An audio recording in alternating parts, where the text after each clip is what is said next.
Good afternoon, fellow Austinites. My name is Alex Duck, and I'm a local musician and a volunteer for Austin Music Foundation's South by Southwest Street Outreach team. I bring to you today a critical problem that could essentially wipe out the Austin music scene as we know it. And as everyone knows, music is a big part of the Austin economy. Actually, if you refer to your fact sheet, you'll see that a study done by TXP found that $1.7 billion of revenue was brought in by the music industry in Austin last year, and that makes up 38% of the entire creative sector of the city.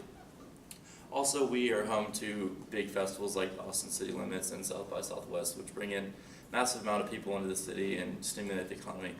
And you'd think we're okay looking at all these facts, but these numbers don't necessarily tell the whole truth.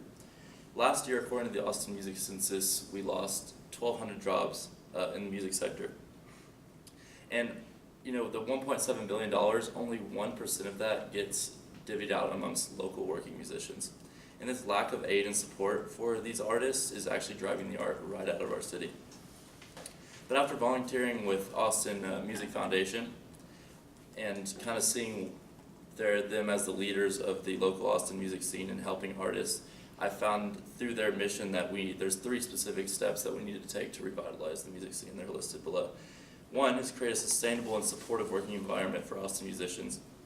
2, to emphasize that community support is imperative to the success of the local scene, and also to allocate more funds and support to local artists instead of outsourcing to commercial entities.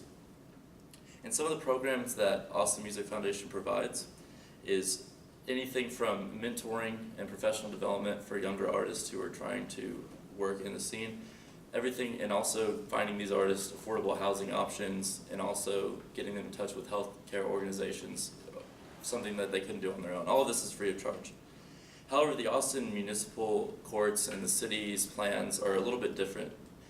So the city's been copying plans similar to big art cities like New York and Los Angeles to bring in record labels and music executives to kind of commercialize the city in hopes that it'll bring up the local scene as we commercialize. Unfortunately, commercializing in Austin has its disadvantages.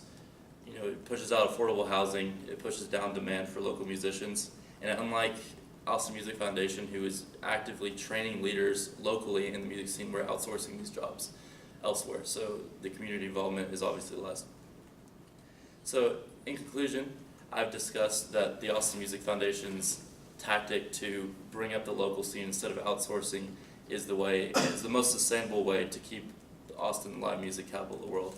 The most important part is because all of this is done by volunteers, is that we need bodies and hearts and minds like you and me. You don't need to be a musician to volunteer. You don't need to have knowledge of music in any kind of way. You just have to be passionate about this city of ours and go around and tell people what we're doing and to keep this local music scene alive. So I urge you to support Austin Music Foundation and to support plans that not only provide support and aid for musicians, but also plans that keep Austin a haven where art and music is created like nowhere else in the world. Thank you, and if you have any questions, I'll take those now.